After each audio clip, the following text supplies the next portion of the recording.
ॐ योगेन चित्तस्य पदेन वाचाम् मलं शरीरस्य च वैद्यकेन योपाकरोत्तं प्रवरं मुनीनाम् पतञ्जलिं प्राञ्जलिरानतोऽस्मि.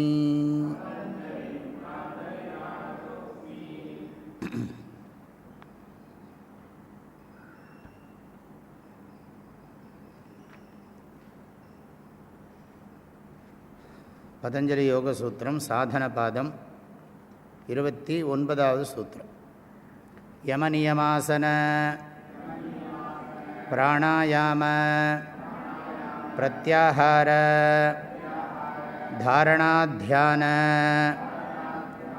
சமாதயः அஷ்டௌ அங்கானி அஹிம்சா சத்ய அஸ்தேய பிரம்மச்சரிய அபரிக்ரஹ யமாஹ ஜாதி தேச காலசமய அனவச்சின்னாஹ சார்வபௌமாஹ மகாவ்ரதம்.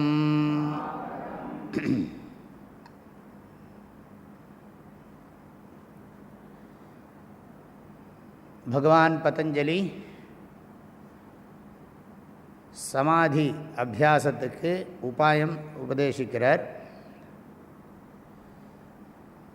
சமாதிக்கு ஞானம் வேணுங்கிறத தெளிவாக சொல்கிறார். புருஷ பிரகிருதி விவேகம் வேணும். பிரகிருதி சம்பந்தத்திலிருந்து புருஷனை விலக்கிக்கணும். புருஷன்னா ஆத்மா. நான் புத்தியிலிருந்து என்னை விலக்கிக்கணும். புத்தி அல்லது சித்தம், இந்த சித்தம் என்னை சம்சாரி ஆக்குகிறது. ஆகவே நான் சித்தத்தோடு சேரக்கூடாது. இப்போ சித்தத்தோடு நான் சேராமல் இருக்கணும்னு சொன்னால் நான் தியானம் பண்ணணும், சமாதியை அடையணும். ஆக சித்தந்தான் சம்சார சித்த சம்பந்தம். சித்த சம்பந்தம், அந்த சம்பந்தத்துக்கு காரணம் அவித்யா. அது வித்தியினால் போகும். அதெல்லாம் படிச்சுட்டோம் நாம். ஆக விவேகத்தினால அவித்யை போய் அவித்யினால் சம்பந்தம் போகணும். இதெல்லாம் ஞானத்தினால பண்ணலாம். ஆனால் தியானம் பண்ணி ஆகணும். தியானம் பண்ணி சித்தத்திலிருந்து என்ன விடுவிச்சுக்கணும். சித்தவருத்தியை நிரோதம் பண்ணிவிட்டால் நான் நானாக இருப்பேன். சித்தவருத்தியை நிரோதம் செய்து விட்டால் நான் நானாகத்தான் இருப்பேன். ததா திரஷ்டு ஸ்வரூபே அவஸ்தானம். அத்வைத சித்தாந்தத்தில் ஞானமே போகிறோம். இங்கே தியானம் வேணும். சித்த சம்பந்தம் இருக்கக்கூடாது. அது திரும்ப திரும்ப பார்க்குறோம். அதுக்கு மனசு சுத்தமாக இருக்கணும். யோகாங்க அனுஷ்டானாத் அசுத்திக்ஷயே ஞான தீப்திஹி. ஞானம் பிரகாசமாகணும்னா அசுத்தம் போகணும். அசுத்த நிவர்த்திக்கு யோக அங்க அனுஷ்டானம் பண்ணணும். யோக அங்கங்கள்லாம் என்னது? யம நியமாசன பிராணாயாம பிரத்யாகார தாரணா தியானம். இதுதான் யோக அங்கங்கள். அதில் யமாக 5 அம்சம் இருக்குது. அஹிம்சா சத்ய அஸ்தேய பிரம்மச்சரிய அபரிக்கிரஹாக யமாக. இதெல்லாம் நேற்றுக்கு பார்த்துட்டோம். இந்த 5னுடைய லக்ஷணத்தையும் பார்த்துட்டோம். யாரையும் ஹிம்சை பண்ணக்கூடாது. மனசாலையும் சங்கல்பத்தினாலேயும் பண்ணக்கூடாது, வாக்குனாலேயும் பண்ணக்கூடாது, உடம்பாலையும் பண்ணக்கூடாது. ஒரு வியாக்கியானக்காரர் சொல்கிறார், இந்த சத்தியங்கிறத பற்றி சொல்லும் பொழுது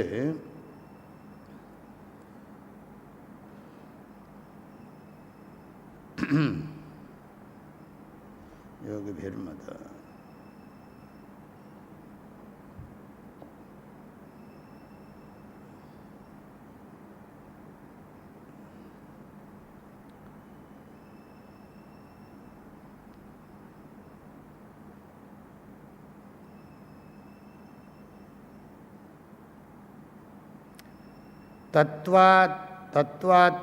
தத்வானுஷீலனம் நித்யம் யதார்த்தஹிதபாஷணம் ஏவம் சத்யம் யதார்த்தே ச வாக்சித்தே கரணம் பவேத் அப்படின்னு சொல்லி சத்தியத்தை விளக்கி சொல்கிறார்.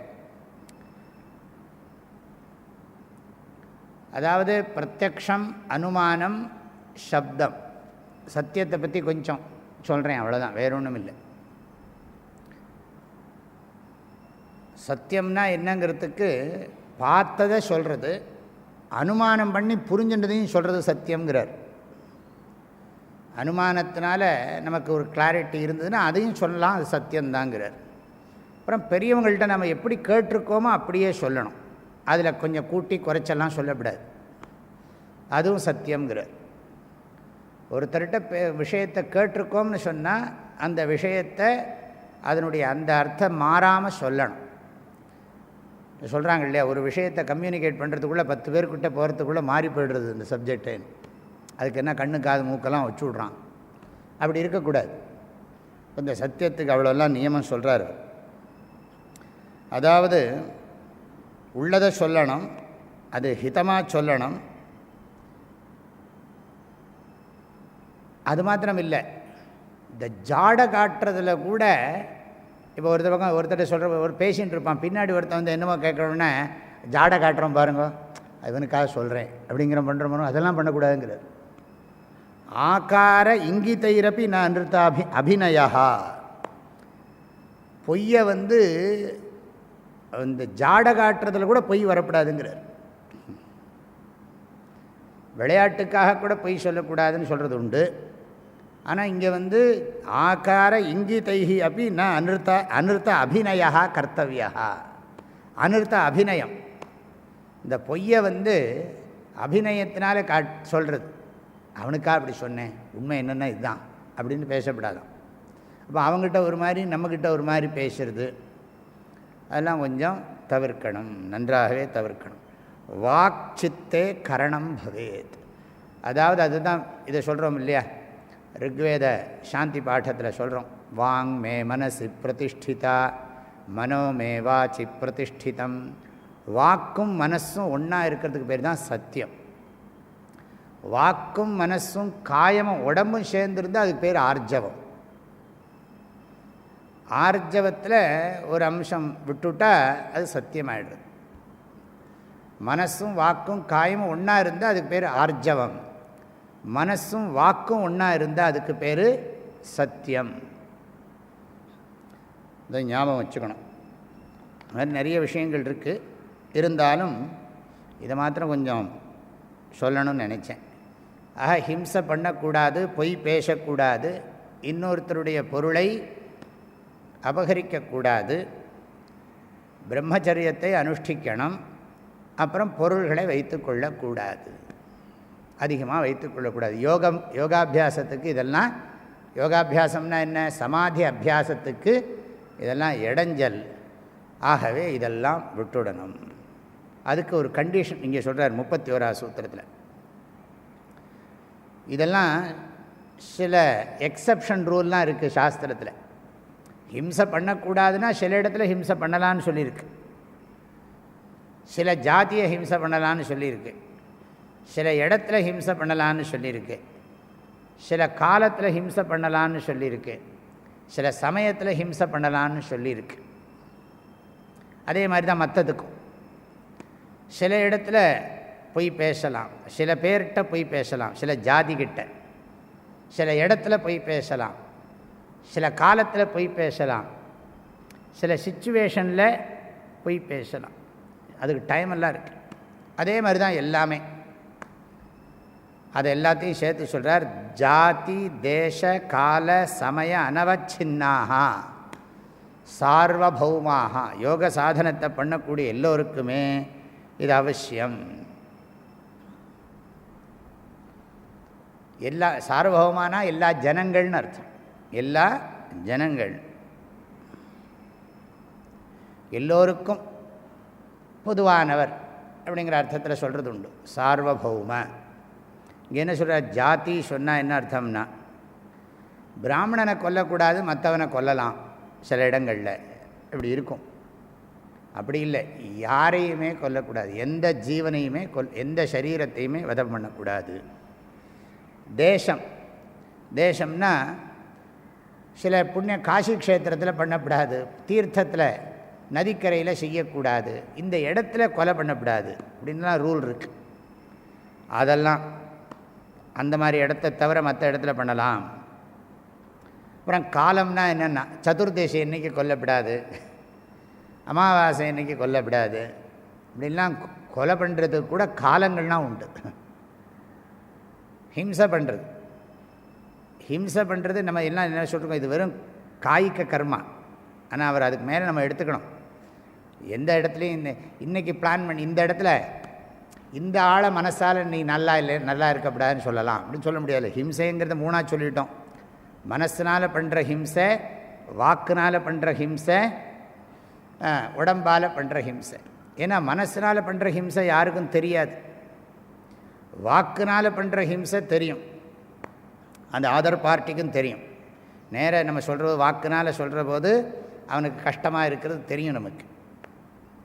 உடம்பால் பண்ணினா கேட்கவே வேண்டாம். ஆக வாக்குனாலையும் காயத்தினாலையும் பண்ணுற ஹிம்சை இன்னொருத்தருக்கு தெரியும், மனசினால் பண்ணுற ஹிம்சை யாருக்கும் தெரியாது. ஆனால் மனசினால் பண்ணுற ஹிம்சை நமக்கு நல்லதில்லை. நமக்கு பீஸ் ஆஃப் மைண்டு வேணும்னா அதுக்கு தான் சொல்கிறது ஃபர்கிவ் அண்ட் ஃபர்கெட். மறந்துடு, விட்டுடு. நமக்கு கஷ்டம் கொடுத்தா கொடுத்துட்டு போகிறான் அப்படின்னு விட்டுடுங்கிறது. மறந்து மன்னித்து விடு, மறந்துடணும் அது. அதனால தான் வள்ளுவர் சொன்னார், பொறுத்தல் இறப்பினை என்றும் அதனை மறத்தல் அதனினும் நன்று. அதனும் நல்லது, ரொம்ப ரொம்ப நல்லது. நமக்கு யாராவது கஷ்டம் கொடுத்தா பொறுத்துக்கிறது நல்லது, அதை மறந்துவிட்டால் அதை விட நல்லதுன்னு விட்டார். அப்போ தான் நீ நிம்மதியாக இருக்க முடியும். நான் நிம்மதியாக இருக்கணும்னா நான் நமக்கு கஷ்டம் கொடுத்தவங்கள மறந்துவிடுறது எனக்கு நல்லது. அவங்களுக்கு அவன் அது இல்லை என்ன இருந்தாலும் அவன் பண்ண தப்பு, அவனுக்கு ஒரு நான் டீச் பண்ணி ஆகணும், லெசன் கொடுத்தாகணும், இதெல்லாம் நிறைய இருக்குது. அவனுக்கு நான் ஒன்று பாடம் சொல்லித்தரலைன்னா அப்புறம் என்ன ஆகிறது, அதெல்லாம் அது சொல்கிறார், இதில் இருக்குது. ஆக குறிப்பிட்ட காலத்தில் குறிப்பிட்ட இடத்துல ஹிம்சை பண்ணலாம்னு இருக்குது. இவர் காயப்பிரதானமாக தான் சொல்கிறார். குறிப்பிட்ட ஜாதியை தவிர மற்றவங்களை கொல்லலாம், அதே மாதிரி குறிப்பிட்ட இடத்தை தவிர மற்ற இடத்துல கொல்லலாம், குறிப்பிட்ட காலத்தை தவிர மற்ற காலங்களில் கொல்லலாம். அதே மாதிரி சில காரணங்களை முன்னிட்டு இது பண்ணினா அதுக்காக வேண்டி நான் அவனை பண்ணுறேன், பழிக்கு பழி எல்லாம் சொல்கிறோம் இல்லையா, அதுவும் கூடாது. இது செஞ்சதுனால தான் நான் செய்கிறேன், இல்லை நான் ஏன் செய்கிறேன் சொல்லுவான் இல்லையா. எனக்கு என்ன ஹிம்சை பண்ணணும்னு ஆசையா, அவன் எப்போ எனக்கு இப்படி பண்ணினானோ அப்போ நான் அது பண்ண வேண்டியது தர்மம் இல்லையா அப்படின்னெல்லாம் நியாயப்படுத்தப்படாது, அதுவும் கூடாதுங்கிறார். அதுதான் சமயான்னு பேர். சமயங்கிற பதத்துக்கு அர்த்தம் அதுதான். தேவ பிராமணாதி அர்த்தாத்திரேக்கேன ந ஹனிஷ்யாமி. ஒரு காரணத்துக்காக வேண்டி தான் நான் பண்ணுறேனே தவிர வேறு எதுக்காகவும் இல்லை. இப்போ நம்ம புராண கதையெல்லாம் படித்தா ஒரு ஆழ்வார் சிவன் கோயிலை கொள்ளையடித்து பெருமாள் கோயில் கட்டுறார். ஒரு ஆழ்வார், அந்த ஆழ்வார் யாருன்னு தெரியுமா தெரியாது உங்களுக்கு. சிவன் கோயிலில் போய் கொள்ளையடிக்கிறார், கொள்ளையடித்து பெருமாள் கோயில் கட்டுறார். கேட்டால் அது பரவாயில்ல, என் பெருமாளுக்கு அது பண்ணால் என் பெருமாள் எனக்கு வைகுண்டம் கொடுப்பான்னா. அதுதான் சமயம். நான் எனக்காவா பண்ணுறேன், நான் ஒருத்தனை ஹிம்சை பண்ணுறேன், நான் என்ன சொல்கிறேன் எனக்காக பண்ணுறேன், நாட்டுக்காக பண்ணுறேன், அதுக்காக பண்ணுறேன் அப்படின்னு சொன்னால் உனக்கு மோட்சத்துக்கு அது இடைஞ்சிடும், அவ்வளோதான். அப்படி சொல்கிறார். ஆக தேவபிராமணாதி அர்த்த ஆதிரேக்கேன ந கனிஷ்யாமி. சில காரணத்துக்காக தான் பண்ணுறேங்கிறது சமய அவச்சின்ன. அவச்சின்னா வரையறை இருக்குது. அஹிம்சையை கடைப்பிடிக்கிறதுக்கு ஒரு லிமிட் இருக்குதுன்னு சொல்கிறது. இதுக்கெல்லாம் ஒரு லிமிட் இருக்குது, உண்மை பேசுகிறதுக்கும் ஒரு அளவு இருக்குது அப்படின்னு சொல்கிறோம் இல்லையா. வார்த்தை அப்படி தானே சொல்கிறோம். நம்ம யாரையும் துன்புறுத்தாமல் இருக்கிறதுக்கும் ஒரு அளவு இருக்குது. எப்போவுமே துன்புறுத்தாமல் இருக்கக்கூடாது, சில இடத்துல பண்ணத்தான் ஆகணும் சொல்கிறோம் இல்லையா. குழந்தைகளை சொல்கிறோம் இல்லையா, குழந்தைகளை கொஞ்சம் கஷ்டப்படுத்துகிறோம், இல்லாட்டி அது சரி வராது அப்படிங்கிறோம். அதெல்லாம் ஃபேமிலி தர்மம், அதை நம்ம சொல்ல மாட்டோம். நீ மோட்சம் அடையணும் தியானம் பண்ணணும்னா அதுக்கு வேறு விஷயம், அது இதையும் நம்ம கம்பேர் பண்ண மாட்டோம். ஏன்னா இந்த கான்டெக்ஸ்ட் வேறு. சுவாமிஜி குழந்தைங்களை வந்து அதட்டி மெதட்டி அதை கண்டித்து வளர்க்க வேண்டாமா அப்படின்னு. தாராளமாக, அதுதான் தர்மம். இல்லைன்னு யார் சொன்னால்? அதுதான் அனவச்சின்னம். அவச்சின்னம். அது லிமிட் இருக்குது. ஏன்னா குழந்தைகள்கிட்ட வந்து விட்டு கொடுத்தோம்னா குழந்தைங்க கெட்டு போயிடும். இப்போ குழந்தைகள் விஷயத்தில் நம்ம கவனமாக இருக்கிறதுங்கிற விஷயம் வேறு. இங்கே மோட்ச சாதனம், அதுக்காக இதை சொல்கிற. ஒரு காலத்தில் பண்ணியிருக்கலாம், அதுக்காக பேர குழந்தையும் நான் கண்டிப்பேன்னா அது அவள் வேலை. உன் குழந்தையும் நான் பண்ணுவேன்னா சரி, ஏதோ ஒரு நியாயம் இருக்குது. இல்லை, பேர குழந்தையும் கண்டிக்க வேண்டிய பொறுப்பு அவள் அம்மாவுக்கு அப்பாவுக்கு இல்லைனாலும் எனக்கு இருக்குன்னா இது வம்பு. இதில் நீ தலையிடாது. பேரக்குழந்தைய வந்து கட்டு சரிப்படுத்துறதுங்கிறது உன் தர்மம் இல்லை. உன் குழந்தைய கட்டுப்பாடோடு வளர்க்கணும். அதுக்கு நீ கொஞ்சம் கஷ்டப்படுத்தினா பரவாயில்லை, தப்பு இல்லை. பேர குழந்தைக்கு நீயே பொறுப்பெடுத்துக்கிறது, அவங்க குழந்தைக்கு நீயே பொறுப்பெடுத்துக்கிறதுலாம் அனாவசிய வேலை இல்லை. பிறந்தாச்சு, கொஞ்ச நாளைக்கு வாழ்ந்தாச்சு, சில தர்மத்தை கடைப்பிடிச்சாச்சு, அப்படி சொல்கிறார் அவர். ஆக சமயாவச்சின்னா, அதாவது காரணம் சிலதுக்கெல்லாம் வரையறை இருக்குது. அஹிம்சையை கடைப்பிடிக்கிறதுக்கு ஒரு லிமிட் இருக்குது, சத்தியத்தை கடைப்பிடிக்கிறதுக்கு ஒரு லிமிட் இருக்குது, இன்னொருத்தர் பொருளை எடுத்துக்கிறதுக்கு லிமிட் இருக்குது, பிரம்மச்சரியத்துக்கு லிமிட் இருக்குது, அபரிக்கிரகத்துக்கும் லிமிட் இருக்குது. ஓவராக பண்ணக்கூடாது. தர்மத்தையும் ஓவராக கடைப்பிடிக்கக்கூடாதுன்னு சொல்கிறவங்களாம் இருக்காங்க. அதாவது அதர்மத்தையும் அதிகமாக பண்ணிவிடக்கூடாது, தர்மத்தையும் ஓவராக போனேன்னா தர்மமும் ப்ராப்ளம் ஆகிடும்பாங்க. இவர் என்ன சொல்கிறார்? அதெல்லாம் எனக்கு தெரியாது. நீ எந்த ரீசனும் சொல்லக்கூடாது, ஒரு ரீசனும் சொல்லக்கூடாது. நீ சித்த நிரோதம் பண்ணணுமா வேண்டாமா? சித்த நிரோதம் பண்ணணும். உனக்கு மோட்சம் வேணுமா வேண்டாமா? வேணும். அப்போ எல்லாம் ஃபாலோ பண்ணணும். சார்வபௌமானா யோகிகள் அனைவருக்கும்னு அர்த்தம், யோக சாதகர்கள் அனைவருக்கும் அர்த்தம். யோக சாதனையை பண்ணுகின்ற எல்லோருக்கும் இது மகாவிரதம். எது? நாட் ஒன்லி அஹிம்சை, அஹிம்சா, சத்திய, அஸ்தேய, பிரம்மச்சரிய, அபரிக்கிரஹா. இந்த அஞ்சும் எப்பவும் எந்த காரணத்தை கொண்டு நான் இதை மீறேன்னு சொல்லக்கூடாது. அதனால் யோக சாதனை பண்ணாதவர்களுக்கு வேணால் அந்த நியமங்கள் இருக்கலாம், எக்ஸப்ஷன் இருக்கலாம். இதில் எக்ஸப்ஷன் கிடையாதுங்கிறார். இந்த இது காமன் ரூல், இதில் எக்ஸப்ஷன் கிடையாது. எப்போவுமே எந்த ரூலுக்கும் எக்ஸப்ஷன் உண்டு. எந்த எந்த தர்மத்துக்கும் உற்சர்க அபவாதம் உண்டு. ஆனால் என்னோட எது சொல்கிறார்? யோக சாஸ்திரத்தில் சித்த நிரோதம் பண்ணுற விஷயத்தில் யாருக்கும் இதில் எக்ஸப்ஷன் கிடையாது அப்படின்னு தெளிவாக சொல்கிறார். இந்த சூத்திரமே, இந்த 31வது சூத்திரமே நோ எக்ஸப்ஷன். இந்த விஷயத்தில் யாருக்கும் எக்ஸப்ஷன் கிடையாது, விதிவிலக்கு இல்லை.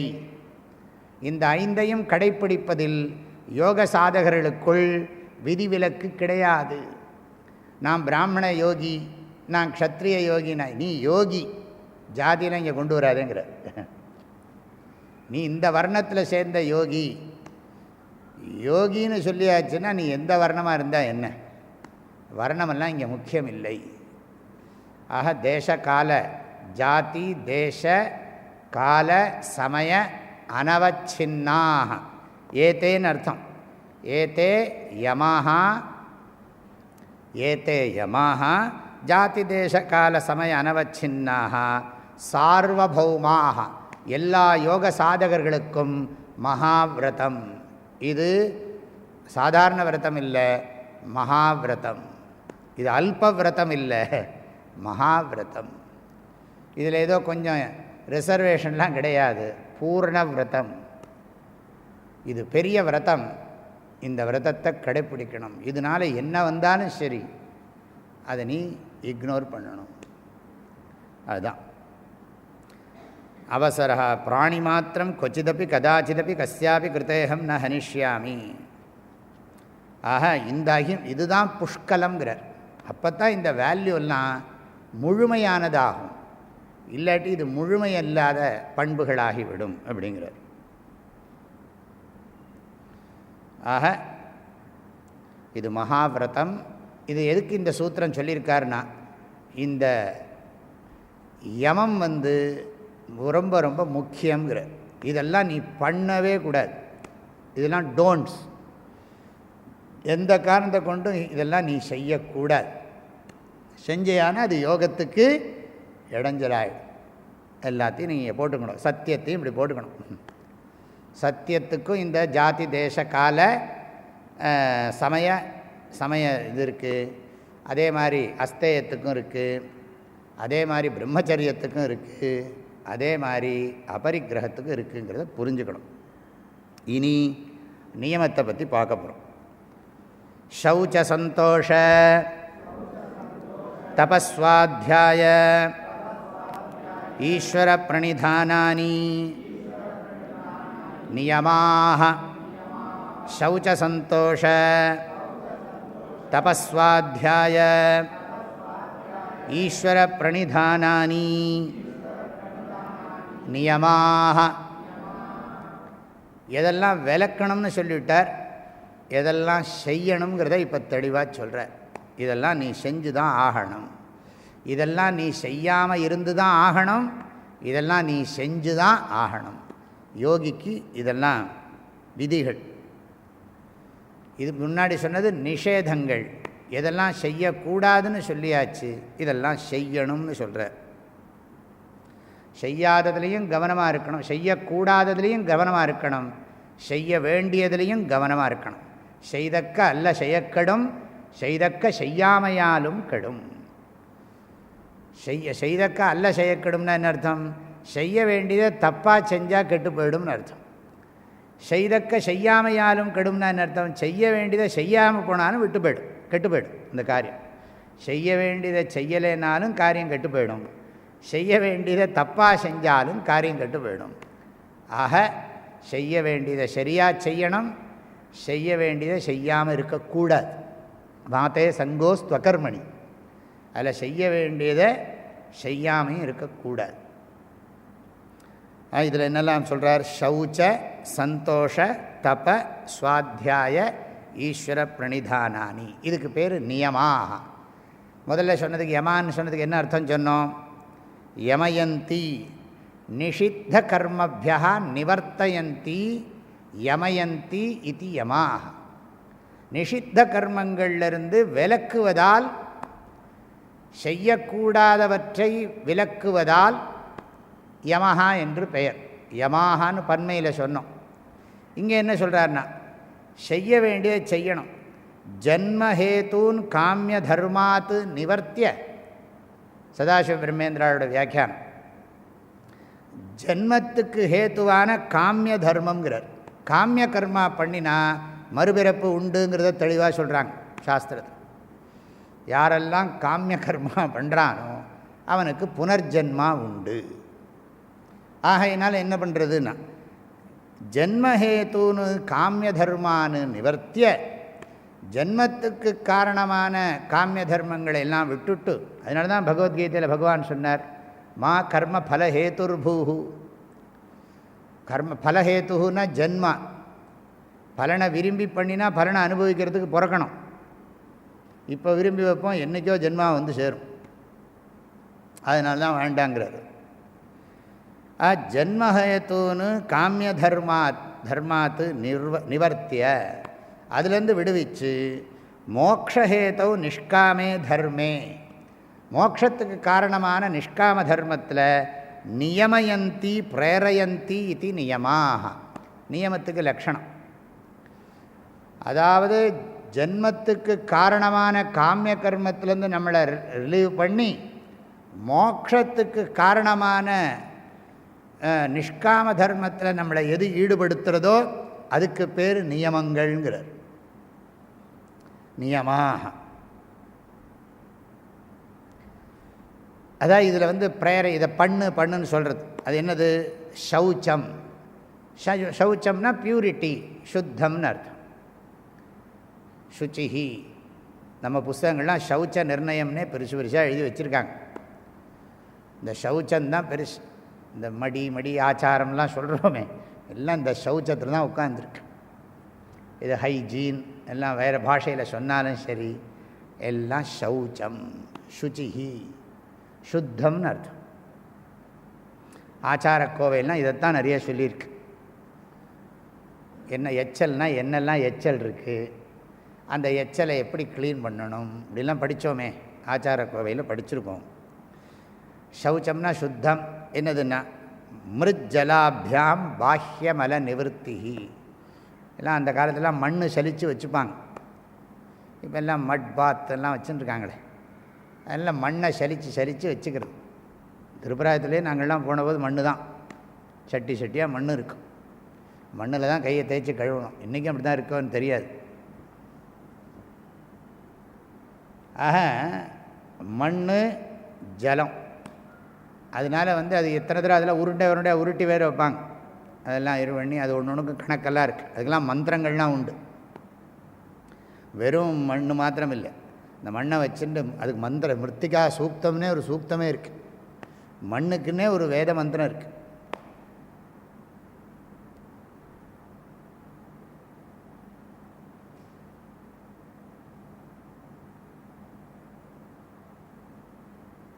அஸ்வக்ராந்தே ரதக்ராந்தே விஷ்ணுக்ராந்தே வசுந்தரா சிரசா தாரயிஷ்யாமி ரக்ஷஸ்வமாம் பதே பதே பூமிர்தேனுர்தரணீ லோகதாரிணி உத்ருதா சிவராஹேண கிருஷ்ணேன சதபாஹுனா. ஒரு பெரிய மந்திரம், வேறே மிருத்திகா சூக்தம்னு பேர். அதனால் அவர் சொல்கிறார், சௌச்சம்னா மண்ணுனாலையும் தண்ணினாலையும் உடம்பில் இருக்கிற பாஹ்ய மல நிவர்த்தி. வெளிமலம், இந்த கண் காது அப்பப்போ க்ளீன் பண்ணிகிட்டே இருக்கணும். தண்ணியை விட்டு சுத்தப்படுத்திகிட்டே இருக்கிறது. மூஞ்சி அலம்பிகிட்டே இருக்கோமே அடிக்கடி, அழுக்கு சேர்ந்துன்னு இருக்கிறது இது பண்ணிவிடும். அப்புறம் அடுத்தது சொல்கிறார், மைத்ரியாதி. மைத்ரி கருணா முதிதா உபேக்ஷாலாம் படித்தோம் முன்னால் சூத்திரத்தில். அதனால் என்னென்னா மனசை சுத்தமாக வச்சுக்கிறது. மைத்ரியாதி பாவனையா அந்தர அசூயாதி மல நிவர்த்தி, பொறாமை முதலான அழுக்குகளை நீக்குதல்ங்கிறார். மனசுக்குள்ளே இருக்கிற கெட்ட எண்ணங்கள், பேட் தாட்ஸ்ன்னு வச்சுக்கோங்களேன், எல்லாம் இந்த எண்ணங்களை எல்லாம் நீக்கிறது. ஆக புறந்தூய்மை நீரால் அமையும், அகந்தூய்மை வாய்மையால் காணப்படும். ஆக இந்த புறந்தூய்மை நீரால் அமையும் சொன்ன மாதிரி அங்கே சத்தியத்தை சொல்லிட்டார் திருவள்ளுவர். அங்கே வாய்மையால் காணப்படும்னர். என்ன அழகான வரி தெரியுமா அது? அதாவது நம்ம மனசு சுத்தமாக இருக்கா இல்லையாங்கிறத எதை வச்சு நம்ம கண்டுபிடிக்கிறதுன்னா, நீ பொய் பேசுகிறியா உண்மை பேசுகிறியான்னு உனக்கே தெரியும், அதை வச்சு நீ கண்டுபிடிச்சிக்கோன்னுட்டார். உன் மனசு சுத்தமாக இருக்கா இல்லையா? தன்னெஞ்சறிவது பொய்யற்க, பொய்த்த பின் தன்னெஞ்சே தன்னை சுடும். அதனால் மன தூய்மையை நீ கண்டுபிடிக்கிறதுக்கு சாதனம், நீ பொய் பேசாமல் இருந்தால் உன் மனசு சுத்தமாக இருக்குதுன்னு அர்த்தம். நீ பொய் பேசினியானா உன் மனசு சுத்தமாக இல்லை, நீயே தெரிஞ்சுக்கோன்னுட்டார். புறந்தூய்மை நீரால் அமையும், அது மற்றவங்களுக்கும் தெரியும் என் உடம்பு சுத்தமாக இருக்கா இல்லையான்னு. ஆனால் மனசு சுத்தமாக இருக்கான்னு எப்படி தெரியும்? அகந்தூய்மை வாய்மையால் காணப்படும், வாய்மையால் காணப்படும். ஆத்ம பிரத்யக்ஷம் ந பரப்பிரத்யக்ஷம். மற்ற பேர் சொல்லிவிடுவான், அடிக்கடி போய் பேசுவான்னு அவனுக்கும் தெரியும். அதனால் இவனுக்கு தெரியணுமே, வாய்மையால் காணப்படும். சொல்லலாம் போல் இருக்கு, மற்றவங்களுக்கும் தெரியும். வாய்மையாக மனசு சுத்தமாக இருக்கான்னு அவன் பேசுகிற பேச்சை வச்சு அவன் மனசு சுத்தம் இவ்வளவும் தெரிஞ்சு போயிடும் அப்படின்னு சொல்லலாம். நமக்கே தெரியறது மாத்திரம் இல்லை, ஒருத்தன் பொய் பேசுகிறத வச்சு அவன் மனசு எவ்வளோ சுத்தமாக இருக்குதுன்னு அதையும் கண்டுபிடிச்சி விடலான்னா அப்படின்னு சொல்லலாம். ஆக சௌச்சம் சுத்தமாக இருக்கணும் எப்போவுமே. யோகி எப்படி வேணாலும் இருக்கலாம்னு அர்த்தம் இல்லை, யோகி தூய்மையாக இருக்கணும்னு இங்கிருந்து தெரிகிறது. புற தூய்மையும் தேவை, எண்ண தூய்மையும் தேவை. ஹெல்த்தி தாட்ஸ் சொல்கிறோம் இல்லையா, ஆரோக்கியமான எண்ணங்கள், தூய்மையான எண்ணங்கள். வள்ளுவர் வினை தூய்மைன்னு சொல்கிறார். என்னது நல்ல குறள்லாம் இருக்கே, மனம் தூய்மை செய்வினை தூய்மை இரண்டும் இனம் தூய்மை தூவா வரும். இது சொன்னால் எத்தனை குறள் ஞாபகத்துக்கு வருது பாருங்க. மனம் தூய்மை செய்வினை தூய்மை இரண்டும் இனம் தூய்மை தூவா வரும். அப்படின்னா என்ன அர்த்தம்? இனம் தூய்மைனா சத் சங்கம் சுத்தமாக இருக்கணும். நமக்கு ஏற்படுற சங்கம் இருக்கே, சங்கம் சுத்தமாக இருக்கணும். யாரோட பழகிறவனோ அவன் நல்லவனாக நல்ல தூய்மையானவனாக இருக்கணும். அவனோட தூய்மையாக அவனோட நம்ம பழகினா நம்ம மனசும் சுத்தமாக இருக்கும், நம்ம வேலையும் சுத்தமாக இருக்குங்கிறார். மனம் தூய்மை செய்வினை தூய்மை இரண்டும் இனம் தூய்மை தூவா வரும். இந்த குறளுக்கெல்லாம் என்ன சொல்கிறது? இந்த குறளுக்கு எத்தனை கோடி கொடுக்குறது? ரூபாயா கொடுக்க முடியும்? இப்படி ஒரு பாட்டு, இது இப்படி ஒரு குறள் இருக்கே. இப்போ தூய்மைங்கிறத பற்றியே பார்த்தாலே நிறைய இருக்கும். அதனால தான் வினை தூய்மைன்னு ஒரு குறளை அதிகாரமே எழுதிட்டார். சுத்தமான காரியத்தை செய்யணும், அசுத்தமான காரியத்தை செய்யாதே அப்படி சொல்லி வினை தூய்மையை பற்றி ஒரு அதிகாரமே இருக்குது. ஆக மனசில் இருக்கிற பொறாமை முதலான, வள்ளுவர் எப்படி சொன்னாரோ அழுக்காறு அவா வெகுளின்னு மாதிரி இவரும் வியாக்கியானக்காரர் இப்படி சொல்ல, அசூயாதி மல நிவர்த்திஹி. அசூயாதி, அசூயாதின்னு அழுக்காறு அவா வெகுளி இன்னாச்சொல், அதெல்லாம் நீக்கணும். சரி, இப்போ சுத்தமாக இருக்கணுங்கிற அர்த்தம். அதனால தான் எப்போ பார்த்தாலும் சுத்தமாக இருக்கிறது கையில் அந்த காலத்திலேயே ஜலம் வச்சுட்டே இருப்பாங்க.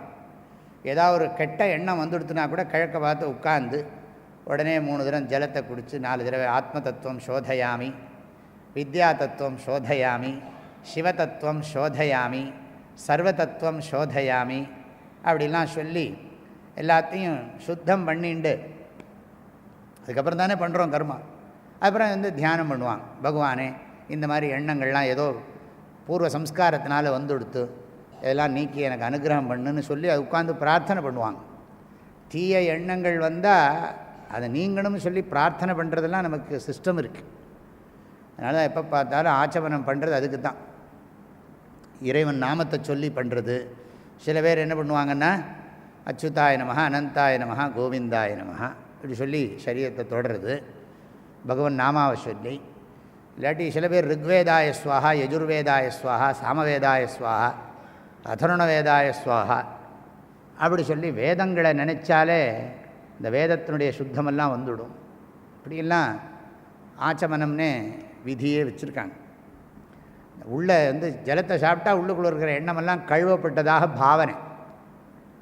ஆச்சமனம் பண்ணுற போது உள்ளுக்குள்ளே இருக்கிற தீய எண்ணங்கள்லாம் நீக்கப்பட்டதாக நம்ம பாவனை பண்ணுறோம். சரி, எப்பவும் சுத்தமாக வச்சுக்கணும். யோகியானவன் எப்பவும் புறத்தையும் அகத்தையும் நம்ம இன்னும் எக்ஸ்டெண்ட் பண்ணலாம். நம்ம துணி சுத்தமாக இருக்கணும். எங்கே இருக்க, ஏன்னா யோகிக்கு பரிகிரகமே நிறைய இருக்கக்கூடாதுன்னு வேறு சொல்லியிருக்கார். நிறைய சாமான் வச்சுக்கக்கூடாது சொல்லியிருக்கார். அதனால் இருக்கிற சாமான்லாம் என்ன இருக்கோ அதெல்லாம் சுத்தமாக இருக்கணும். வீடு அதாவது கிளன்லினஸ் அண்ட் ஆர்டர்லினஸ்ங்கிறாங்க. கிளன்லினஸ் அண்ட் ஆர்டர்லினஸ், சுத்தமாகவும் இருக்கணும், அது ஒழுங்காகவும் வரிசையாக வச்சுருக்கணும். அதுதான் அடிக்கடி ஆர்டர் மாறி போயிடும். திரும்ப திரும்ப சரி பண்ணிகிட்டே இருக்கிறது தான் வேலை. அடுத்தது என்னதுன்னா சந்தோஷா. சந்தோஷனா எப்பவும் திருப்தியாக இருக்கணும். போரலை ஒரு யோகியானவன் ஏதோ இந்த உடம்பை இவனுக்கு தியானம் தானே பிரதானம். இந்த யோகியோட லட்சியம் என்னது? யோகியோட லட்சியம் வந்து ஞானம், தியானம்.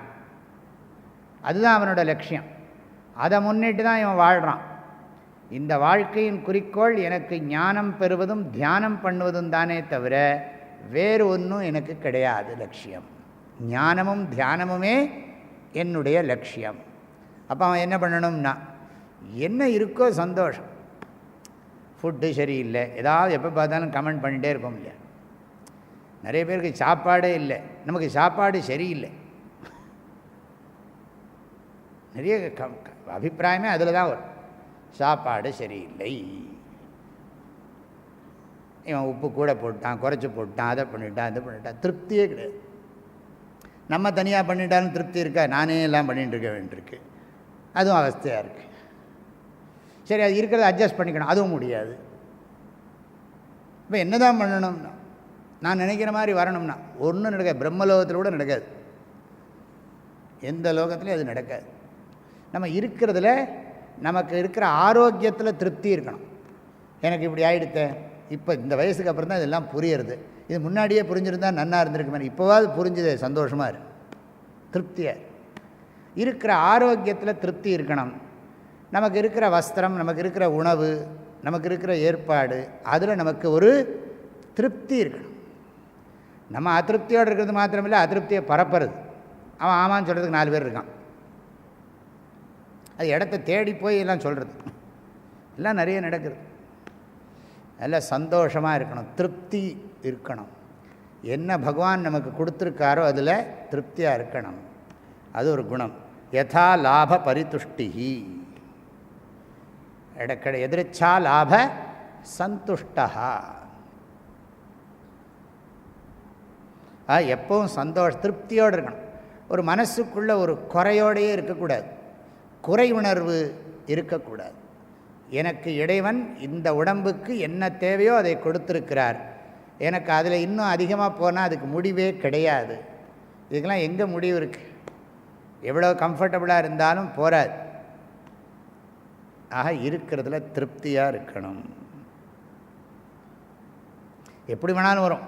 நம்ம பெரிய பங்களாவில் இருந்தால் கூட ஒரு கர்டன் வந்து கோணையாக விழுந்துடுத்துன்னு வச்சுக்கோங்களேன், இது சரி பண்ண வரைக்கும் தான். அப்போ சரி பண்ணாத வரைக்கும் நமக்கு திருப்தி வராது இல்லையா? ஒரு இது பாருங்கள், ஒரு கர்டன் வந்து என் மைண்டோட கண்டிஷனை தீர்மானம் பண்ணுறது. பண்ணலாம், வேண்டான்னு சொல்லலை. ஒரு கர்டனோ என்னவோ இருக்குது வச்சுக்கோங்களேன், அதெல்லாம் அது வந்து அதுவாக என் மனசனுடைய திருப்தியை தீர்மானம் பண்ணுறது. அதை சரி பண்ணுற வரைக்கும் எனக்கு தூக்கம் வராது. இது மாதிரி எத்தனையோ விஷயங்கள் அதெல்லாம் பண்ணணும், நான் வேண்டான்னு சொல்லலை. ஆனால் அதுக்கும் என் திருப்திக்கும் சம்பந்தம் இருக்கக்கூடாது. அது இருந்தாலும் இல்லாட்டாலும் நான் திருப்தியாக இருக்கணும், அதுக்கு பழகணும். ஆக திருப்தி என்ன நடக்கிறதோ அதில் திருப்தியே வச்சுக்கணும். யோகிக்கு அது போரும். தபஹா, தபஹானா என்ன அர்த்தம்? காயசோஷணம். காயசோஷணம்னா என்ன அர்த்தம்னா உடம்பை ரொம்ப இதுக்கு சுகம் கொடுக்கக்கூடாது. காயசோஷணம்னா உடம்புக்கு ஓவராக சுகமெல்லாம் கொடுக்கக்கூடாது. உடம்பை வந்து பக்குவப்படுத்தணும். உணவு,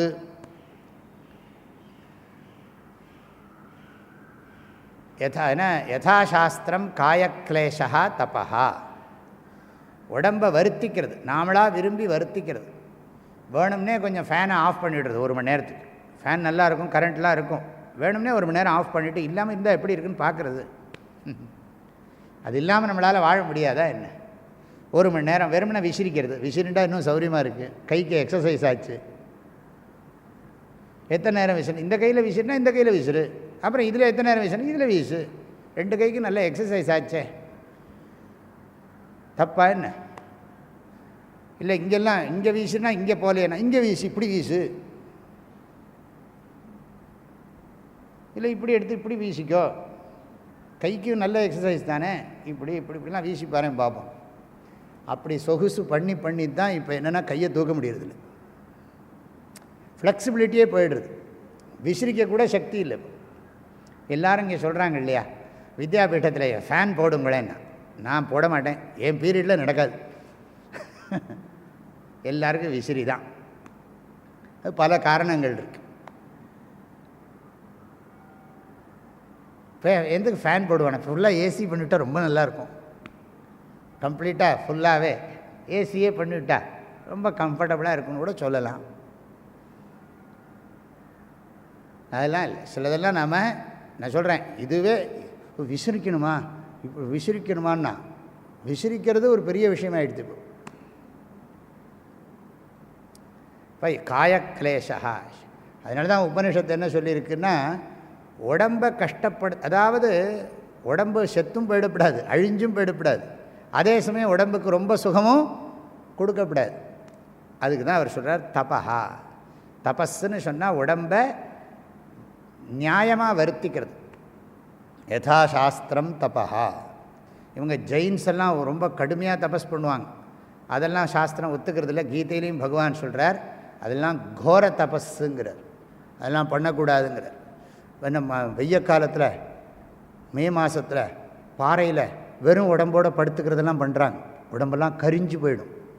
அதெல்லாம் ஓவர் தபஸ், அதுவும் பண்ணக்கூடாது.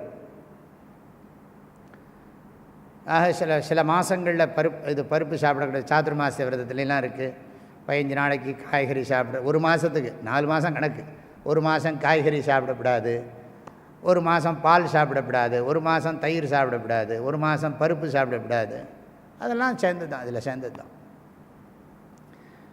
ஆக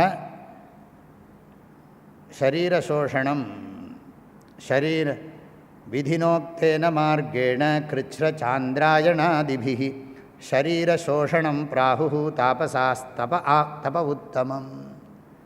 இந்த இடத்துல தபஸ்ன்னா உடம்பை வருத்திக்கிறதுன்னு தான் அர்த்தம்.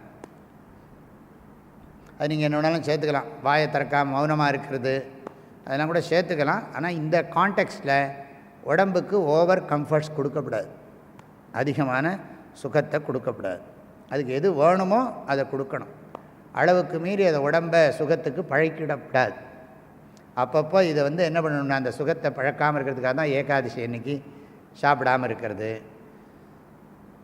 சில பேர் ஒரு விரதம், அமாவாசை சோமவார விரதம், எத்தனையோ விரதங்கள்லாம் அதுக்காக தான் இருக்குது. ஒரு வேளை மாத்திரம் சாப்பிட்றது, மற்ற வேளை சாப்பிடாமல் இருக்கிறது, பசிச்சா ஜலத்தை மாத்திரம் குடிச்சிக்கிறது, இந்த மாதிரி நியமங்களை எல்லாம் கடைப்பிடிக்கிறது. அதுக்கு பேர் தான் தபஸ். அப்புறம் சுவாத்தியாயம்னு சொன்னால் என்னதுன்னா மந்திர ஜபம் அப்படி சொல்கிறார். ஏற்கனவே சுவாத்தியாயம் பார்த்துருக்கோம். நாம் முதல் சமாதி பாதத்திலேயே பார்த்தோம். நாம் என்ன தஸ்ய வாச்சக பிரணவா தத் ஜபஸ்ததர்த்த பாவனம் அந்த சூத்திரமெல்லாம் சொல்லியிருக்கோம். அதெல்லாம் நீங்கள் ஞாபகப்படுத்திக்கோங்க. இவர் என்ன சொல்கிறார், சில விஷயங்களை சொல்லிவிட்டு நடுவில் நிறுத்தி விடுறார். அதாவது காயத்ரி மந்திரம் காயத்ரி முதலான மந்திரங்களை சொல்லுதல். யாராருக்கு எந்த மந்திரத்தை சொல்கிறதுக்கு சாஸ்திரத்தில் விதித்திருக்கிறதோ அவரவர்கள் சொல்ல வேண்டியது. அந்தந்த மந்திரத்தை சொல்லணுமா. நமசிவாய சொல்கிறதுனா சொல்லு, நாராயணாய சொல்கிறதுனா சொல்லு, இல்லாட்டி அங்கே சொன்ன மாதிரி ஓம் பிரணவன் சொல்கிறதுனாலும் சொல்லலாம். ஆக இந்த மந்திரங்கள்லாம் வைதிக மந்திரங்கள், புராண மந்திரங்கள், தாந்திரிக மந்திரங்கள், வைதிக மந்திரங்கள். இந்த மந்திரத்துக்குள்ளே இருக்கிற பிரிவுகள்லாம் தெரிஞ்சு, மந்திரசாஸ்திரங்கள்லாம் தெரிஞ்சு, குருமுகமாக மந்திரத்தை வாங்கி கொண்டு அந்த மந்திரத்தை மனசுக்குள்ளே சொல்கிறது, வாயத்திறந்து சொல்கிறது, அதுலேயும் பேதங்கள்லாம் இருக்குது. அதெல்லாம் நிறைய சொல்கிறார். அதாவது வாயத்திறந்து எல்லாரோடையும் சேர்ந்து சொல்கிறது. இப்போ நம்ம சொல்கிற மாதிரி ஓம் நமோ பகவத். அப்புறம் தனியாக சொல்கிற போது வாய் உதடு மாசம் அசைகிற மாதிரி சொல்கிறது. ஸ்தூல ஜபம், சூக்ஷ்ம ஜபம், காரண ஜபம், மனசுக்குள்ளே மாத்திரம் சொல்கிறது. அப்படிலாம் ஜபத்தை நிறைய பழகணும். ஆக சுவாத்தியாயங்கிறதுக்கு இந்த இடத்துல மந்திர ஜபா, சுவாத்தியாய மந்திராணாம் அத்தியனம் அப்படிங்கிறார். மந்திரானாம் அத்தியனம் புனராவர்த்தி, ஒரு மந்திரத்தையே திரும்ப திரும்ப சொல்கிறது. அதுக்கு சில அதிருஷ்ட சக்தியெல்லாம் இருக்குது. இப்போ பாருங்கள், இவன் சுத்தமாக இருக்கான், எதுக்கும் சந்தோஷமாக இருக்கான், திருப்தியோடு இருக்கான், உடம்பை கட்டுப்பாட்டில் வச்சுக்கிறான், ஜபம் பண்ணுறான். இவன் லைஃப் ஸ்டைலே வேறு. உலகத்தில் மற்றவங்களுடைய வாழ்க்கை முறைக்கும் இவனுடைய யோகி இல்லையா, யோகி அவனுடைய வாழ்க்கை முறையை தேர்ந்தெடுக்கிறான். அவன் தூய்மையை கடைப்பிடிக்கிறான். உடம்பை அளவுக்கு மீறி உடம்புக்கு சுகம் தருவது கிடையாது. அவன் இருக்கிறத யாரை பார்த்தும் கம்பேர் பண்ணுறதில்லை. அவனுக்கு இப்படி இருக்கே, இவனுக்கு இப்படி இருக்கேன்னு. அவனுக்கு அது இருக்கிறதுக்கு தகுந்த மாதிரி துக்க சுகமும் இருக்குது. அதெல்லாம் அவன் பார்க்குறான். ஆகையினால அதுக்குள்ளே சுகதுக்கம் நமக்கு இருக்கும். அதனால் அதை பற்றிலாம் நான் சிந்திக்க மாட்டேன். எனக்கு நான் மோட்சம் அடையணும், எனக்கு ஞானம் வேணும், அதுக்கு இதெல்லாம் நான் இதை கவனிக்கவே மாட்டேன். இதை பற்றி இந்த லௌகிக ஜனங்கள் என்னை பற்றி என்ன சொல்கிறார் நான் பார்க்க போகிறதில்ல. நான் யாரையும் கம்பேர் பண்ண போகிறதில்ல. எனக்கு பகவான் பதஞ்சலி சொல்லியிருக்கார், குரு சொல்லியிருக்கார், அந்த வழியில் நான் போயிட்டே இருக்கேங்கிறான். சௌச்ச சந்தோஷ தபஸ்வாத்தியாயம். நிறைய நேரம் ஜபம் பண்ணுறான். காலையில் பண்ணுறான், மத்தியானம் பண்ணுறான், எப்போ பார்த்தாலும் ஜபம் பண்ணிகிட்டே இருக்கான். அப்புறம் என்ன பண்ணுறான்னா ஈஸ்வர பிரணிதானம். ஈஸ்வர பிரணிதானம்னா பலனை விரும்பாமல் செயல் புரிதல் அப்படி சொல்கிறார். ஈஸ்வர பிரணிதானம்னு சொன்னால் ஈஸ்வர பூஜை. தனக்கு விதிக்கப்பட்ட கடமைகளை லௌகிக பலன்களை விரும்பாமல் பண்ணுறது ஈஸ்வர பிரணிதானம். நாம சதாசிவ பிரம்மேந்திரன் அபிஹிதானாம் அனபிஹிதானாஞ்ச சர்வாசாம் கிரியாணாம் பரமேஸ்வரே பல அனபேக்ஷதையா சமர்ப்பணம். அதுக்கு ஒரு ஸ்லோகம் சொல்கிறார். காமதோ காமதோ வாபி யத்கரோமி சுபாசுபம் தத் சர்வம் த்வயி விந்யஸ்ய தொத்ப்ரயுக்தः கரோம்யஹம். அதாவது விரும்பியோ விரும்பாமலோ, நான் செய்யக்கூடிய புண்ணிய பாபம் எல்லாத்தையும் உன்னிடத்திலே சமர்ப்பணம் பண்ணி உன்னுடையவனாக இருக்க நான் விரும்புகிறேன் அப்படின்னு சொல்கிறான். ஒரு பாவனை. எத் கரோமி எத் கரோஷி எதஷ்னாசி இருக்கு இல்லையா, கீதையில் சொன்ன மாதிரி காயேன வாச்சா மனசேந்திரியர்வா. அவரவர்களுக்குரிய கடமைகளை அந்த காலத்தில் சொல்லப்பட்டது எல்லாம் ஸ்வதர்ம அனுஷ்டானம், ஈஸ்வரார்ப்பண புத்தியா ஸ்வதர்ம அனுஷ்டானம் கர்மயோகா. அதைத்தான் இங்கே சொல்கிறார், ஈஸ்வர பிரணிதானம்.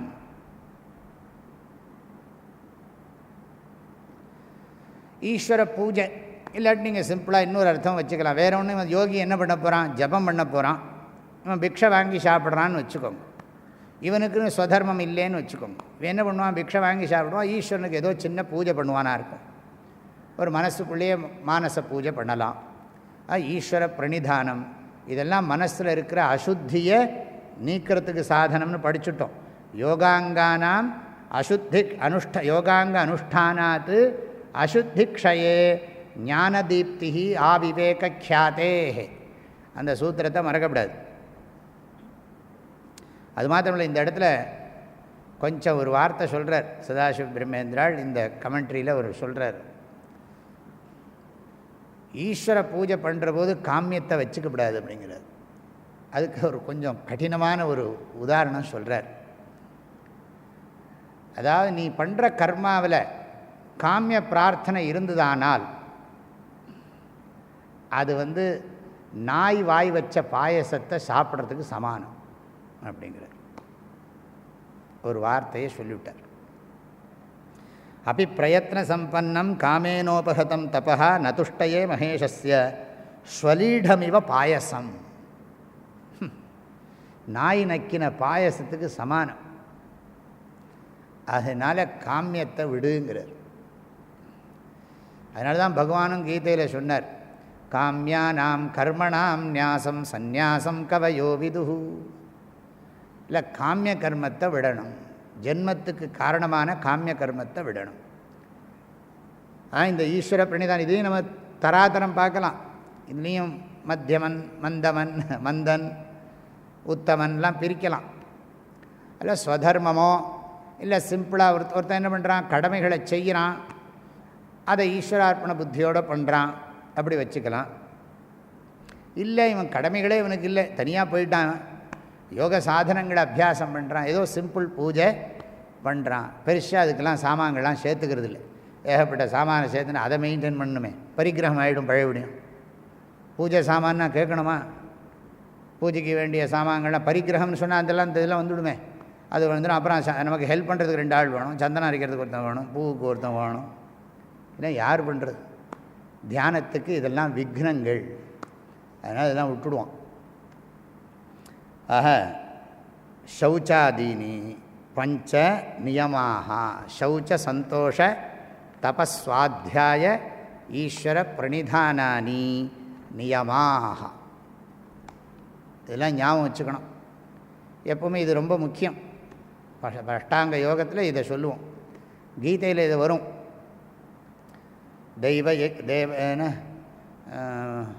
திரவிய யஜ்ஞாஸ்தபோ யஜ்ஞாஹ யோக யஜ்ஞாஸ்ததா பரே ஸ்வாத்யாய ஞான யஜ்ஞாஸ்ச யதயः சம்சிதவ்ரதாः.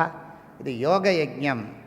நம்ம இன்டிசிப்ளினாக இருக்கிறதெல்லாம் டிசிப்ளினில் ஹோமம் பண்ணணும். அதாவது நம்முடைய ஒழுக்கமில்லாத வாழ்க்கையை ஒழுக்கமான வாழ்க்கையில் ஹோமம் பண்ண வேண்டும். ஒரு நெறிமுறை இல்லாமல் இருக்கிற வாழ்க்கையை நெறியான வாழ்க்கையில் சமர்ப்பணம் பண்ணணும். அப்படி சொல்லியிருக்கோம். அங்கே அடுத்த சூத்திரத்துக்கு அர்த்தம் சொல்கிறேன் பாருங்க. விதர்க்கபாதனே பிரதிபக்ஷபாவனம். விதர்க்கபாதனே பிரதிபக்ஷபாவனம்.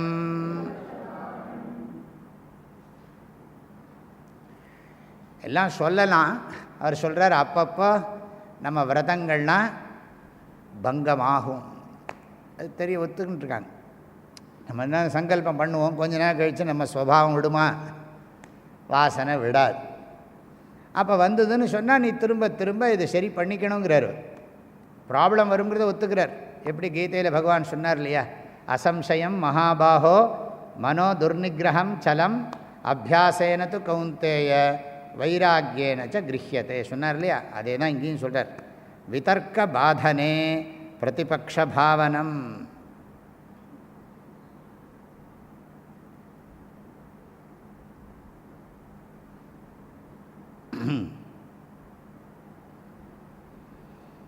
விதர்க்கம்னா என்னன்னு சொல்ல போகிறார். அதாவது இந்த நம்ம ஒரு விரதம் வச்சுன்னு இருப்போம், ஆனால் அந்த விரதத்தை மீறத்துக்கான சூழ்நிலை வரத்தான் செய்யுங்கிறார். ஹிம்சை பண்ணணும்னு தோணும், போய் பேசணும்னு தோணும், அதே மாதிரி இன்னொருத்தர் சாமான் எடுத்துக்கணும்னு தோணும், பிரம்மச்சரியத்துலேருந்து நழுவணும்னு தோணும், அதே மாதிரி பொருளை கொஞ்சம் சேர்த்து வச்சுட்டா என்னன்னு தோணும். ஆனால் அதுக்கு நீ அப்போல்லாம் வரும், அது உன்னை அஃபெக்ட் பண்ணுங்கிறார். விதர்க்க பாதனே. விதர்க்கம்னு சொன்னால் அவரே சொல்ல போகிறார். விதர்க்கம்னா ஹிம்சை, பொய் பேசுறது, அனிருத்தம், அப்புறம் என்னது ஸ்தேயம், இதெல்லாம் தான் விதர்க்கம். விதர்க்கம்னா இது சொன்னதுக்கு ஆப்போசிட்னு அர்த்தம். இப்போ சொன்னத்துக்கு நேர்மாறானது நம்மை பாதிக்குமானால், அஹிம்சை முதலான குணங்களுக்கு நேர்மாறான குணங்கள் நம்மை பாதிக்குமானால், சௌச்சம் முதலானவைகளுக்கு நேர்மாறான குணங்கள் நம்மை தாக்குமானால், அதுக்கு மனசில் ஸ்ட்ராங்காக அந்த நினைக்கணுங்கிறார். பிரதிபக்ஷ பாவனம். இல்லை, என் ஜென்மாவை வீணாக்க மாட்டேன், மறுபடியும் எனக்கு ஜென்மா கிடைக்காது, இந்த மாதிரி ஜென்மா அவ்வளோ சுலபமாக கிடைக்காது, ஆகையினால நான் இதை மிஸ் பண்ண மாட்டேன், இதை நன்றாக நான் பயன்படுத்திப்பேன்.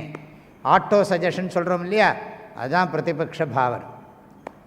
பிரதிபக்ஷ பாவனங்கிறது ஆட்டோ சஜஷன். எனக்கு நானே சொல்லிக்கிறது, எந்த காரணத்தை கொண்டு அது அஃபெக்ட் பண்ணோம், நான் உடனே நேராக ஓடிடுவேன், தட்சிணாமூர்த்திட்டு ஓடிடுவேன், இல்லாட்டி கதவை சாத்தினுடுவேன், உட்கார்ந்துனுடுவேன், நான் அதை தியானம் பண்ணுவேன். பண்ணி என்னுடைய என்னுடைய வில் பவரை இன்க்ரீஸ் பண்ணிவிடுவேன். அது பண்ணணுங்கிறார். ஏன்னா கேள்வி கேட்பானே உடனே சுவாமி எல்லாம் நீங்கள் சொல்கிறீங்க, ஆனால் ஃபாலோ பண்ண முடியலன்னா, நீ தான் அதுக்கு சங்கல்பம் பண்ணணும். உன் சங்கல்ப சக்தியை பலப்படுத்து, நான் இப்படித்தான் இருப்பேன்னு திரும்ப திரும்ப உனக்குள்ளே சொல்லு, அப்போ நீ மாறுவாய் அப்படிங்கிறார். பிரதிபக்ஷ பாவனம். விதர்க்கைஹி பாதனே சதி பிரதிபக்ஷ பாவனம் கர்த்தவியம்னு அர்த்தம். பிரதிபக்ஷ பாவனம்னா அதுக்கு ஆப்போசிட்டானதை நினைக்கணும்னு அர்த்தம். அது என்னது, அதுக்கு விளக்கம் சொல்கிறார் பாருங்க. விதர்க்காஹிம்சாதய கிருதகாரித அனுமோதித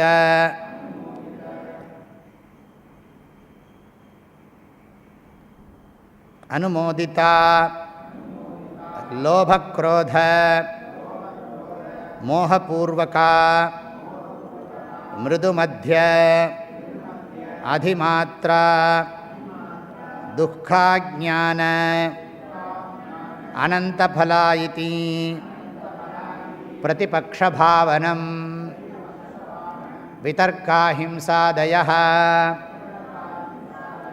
கிருதகாரித அனுமோதிதா லோபக்ரோதமோக பூர்வகா மிருதுமத்ய அதிமாத்ரா துக்காஜ்ஞான அனந்தபலா இதி பிரதிபக்ஷபாவனம்.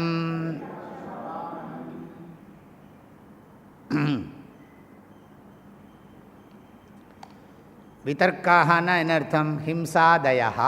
விதர்க்காகங்கிறதுக்கு அர்த்தம் சொல்கிறார். அவங்க பாஷை இது, யோகசாஸ்திர பாஷை இது.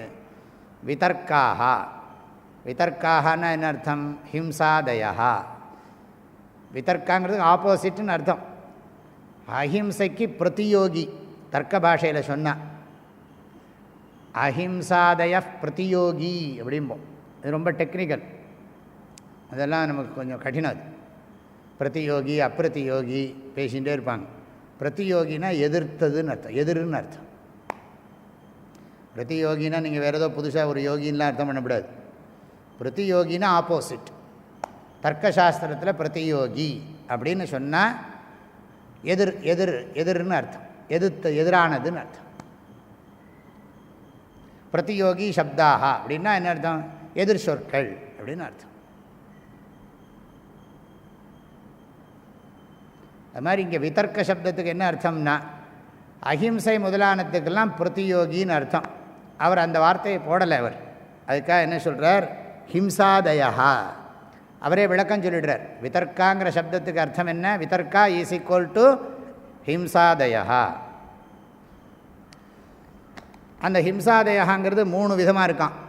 கிருத்த, காரித்த, அனுமோதித்தா ஹிம்சாதயா. அனுமோதிதாக.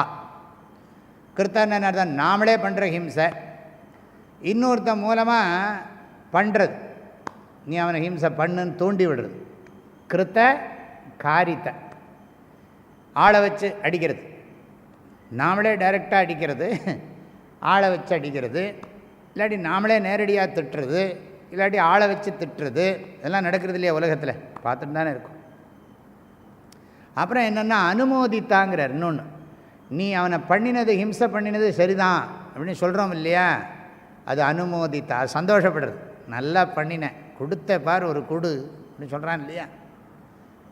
நீ ஜென்மத்துக்கு அவன் எந்திரிக்க மாட்டாத அளவுக்கு பேசிவிட்டியே நீ அப்படின்னு சொல்கிறோம் இல்லையா, அனுமோதனம்னு பேர். அது பாருங்க, அது சந்தோஷம் வேறு. அவன் யாரோ ஒருத்தனை அவன் அடித்தான், யாரோ அவனுக்கு பிரச்சனை, அவன் இன்னொருத்தனை அடித்தான், இதை பார்த்து இவன் சந்தோஷப்பட்டான். சினிமாவில் சண்டை வந்தால் நமக்கு எவ்வளோ குஷியாக இருக்குது, அது அனுமோதனம்தான். சினிமாவில் ஃபைட்டெல்லாம் வருதுன்னா பாட்டை வச்சுக்கோ, அடி போட்டு, இவன் இங்கேருந்து சேரில் எந்திரிச்சுடுவான் இல்லையா. அது பேர் அனுமோதனம்னு பேர். அதை சொல்கிறார். கிருத்த, அது ஒரு ஹிம்சை. கிருத்த ஹிம்சா, காரித ஹிம்சா, அனுமோதித்தா ஹிம்சா. அது நீங்கள் எல்லாத்துக்கும் போட்டுக்கணும். ஆதயான்னு போட்டதுனால பொய் பேசுறது, நானே பொய் பேசுறது, இன்னொருத்தனை பொய் பேச வைக்கிறது, இன்னொருத்தன் பொய் பேசுகிறத நான் சந்தோஷமாக ஏற்றுக்கிறது, அது ஒன்று. அதே மாதிரி நான் டைரெக்டாக திருடுறது, இன்னொருத்தனை திருட வைக்கிறது, இன்னொருத்தன் திருடுறத நல்லா கண்ணான் அடிச்சேல்ல எடுத்து வச்சுக்கோ, சந்தோஷப்படுறது. அப்புறம் பிரம்மச்சரியத்திலேருந்து நாம் டைரெக்டாக இது பண்ணுறது, நழுவுறது, இன்னொருத்தன் பிரம்மச்சரியத்திலேருந்து நழுவ வைக்கிறது. அப்புறம் இந்த மாதிரி சூழ்நிலையவே சந்தோஷமாக பேசுறது, எல்லாம் இஷ்டத்துக்கு இருங்கோ. எல்லாம் பப்ளிக்லேயே எல்லாம் சொல்கிறான் இல்லையா.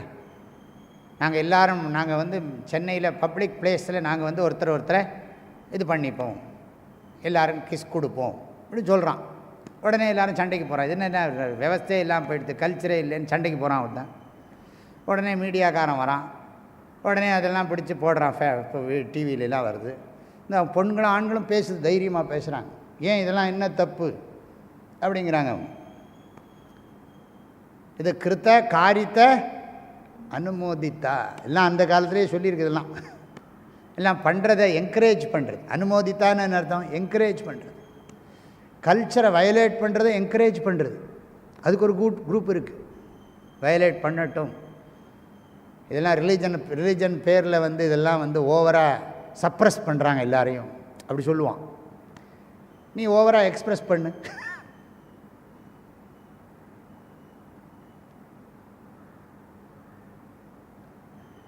கிருத்த, காரித்த, அனுமோதித்தா. அப்புறம் என்னது, நாம் நிறைய பொருளை சேர்த்துக்கிறது, இன்னொருத்தன் பொருளை சேர்த்துக்க சொல்கிறது, இன்னொருத்தன் திருடி நிறைய வச்சுட்டா ரொம்ப நல்லதுன்னு சொல்கிறது, எல்லாமே இதுதான். அத்தனையும் சேர்த்துக்கணும் நீங்கள்.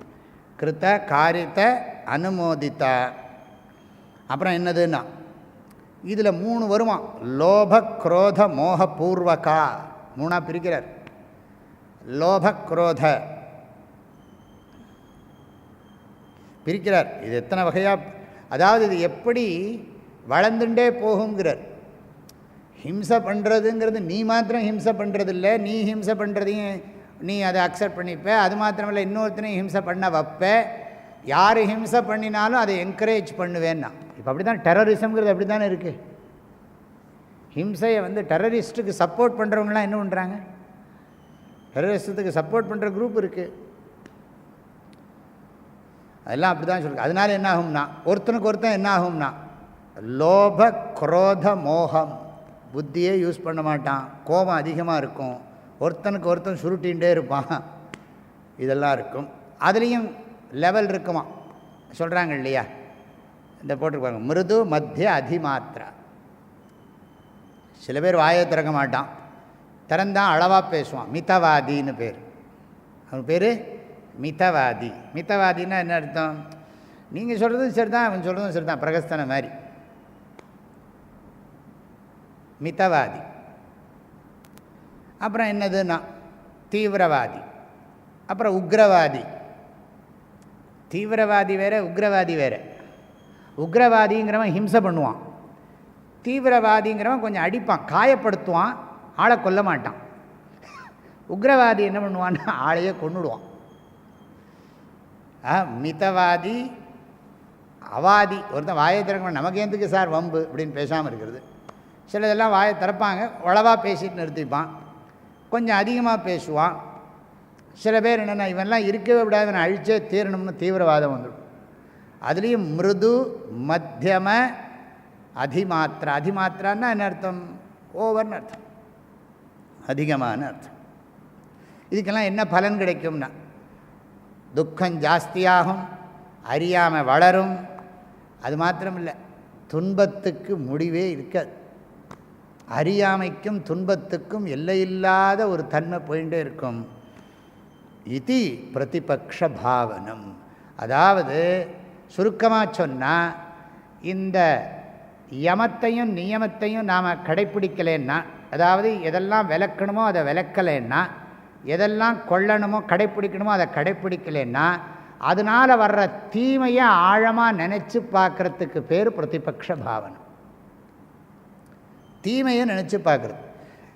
இன்றைக்கி நான் ஒருத்தர் ஸ்வீட்டு கொடுத்துட்டார், டாக்டர் சொல்லியிருக்கார், இன்சுலின் இவ்வளோ போடணும்னு சொல்லியிருக்கார் வச்சுக்கோங்க. அப்போ நான் அதை கையில் கொடுத்துட்டார், நான் வச்சுட்டுருக்கேன். அப்போ நான் இதெல்லாம் நினச்சி பார்க்குறேன், என்னது நான் சாப்பிட்டாலும் இன்னொருத்தனை நான் சாப்பிட வச்சாலும் பரவாயில்ல, ஒன்றும் பண்ணாதீங்க, இது திருப்பதி வெங்கடாஜலபதி பிரசாதம் லட்டு சாப்பிடுங்கன்னு. லட்டுக்கு தெரியுமா என்ன தெரியும்? டயபெட்டிஸ் பேஷண்ட்டுன்னு தெரியுமா? லட்டுவுக்கு டயபெட்டிக்காக இருக்குது இருக்குன்னு தெரியுமோ? அதுக்கு தெரியாது. வெங்கடாஜலபதி பிரசாதம் ஒன்றும் பண்ணாதுன்னா, ஒன்றும் பண்ணாதுன்னா என்னத்துக்கு? புரியுறதா? ஒன்றும் பண்ணாதுன்னா என்னத்துக்கு?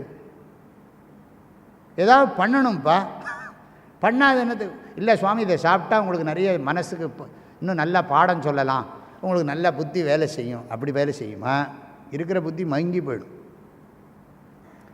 இப்போ பிரசாதம்னு சொல்லி அப்படிலாம் பண்ணிட முடியுமா என்ன? சொல்கிறேன் ஒரு வார்த்தைக்கு.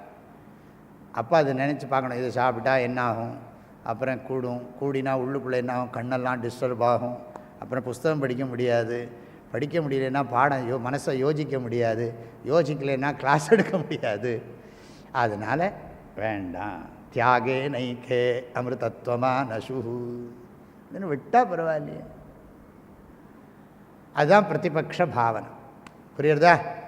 தீமைகளை நினச்சி பார்க்கணும், அடிக்கடி தீமையை நினச்சி பார்க்கணும். அதுக்கு தான் திருக்குறளில் படித்தா வள்ளுவர் என்ன பண்ணுவார்னா, நன்மையும் சொல்லுவார், அதனுடைய தீமையும் சொல்லுவார். இந்த குணத்தை கடைப்பிடித்தால் வரும் நன்மை என்ன, இந்த குணத்தை கடைப்பிடிக்கவில்லை என்றால் வரும் தீமை என்னன்னு 10 திருக்குறளில் 2 ஒரு திருக்குறளையாக இல்லாமல் இருக்காது. பாரும். செயற்பாலதோறும் அரணே ஒருவருக்கு உயர்பாலதோறும் பழி, அறத்தினூங்கு ஆக்கமும் இல்லை, அதனை மறத்தலின் ஊங்கில்லை கேடு. திருக்குறள் இந்த அழகாக கொண்டு போயிருக்கு. எந்த ஒரு வேல்யூவை சொன்னாலும் அதனுடைய மகிமையும் சொல்லுகிறது, அதை கடைப்பிடிக்கலைன்னா வரக்கூடிய தீமையையும் சொல்கிறது.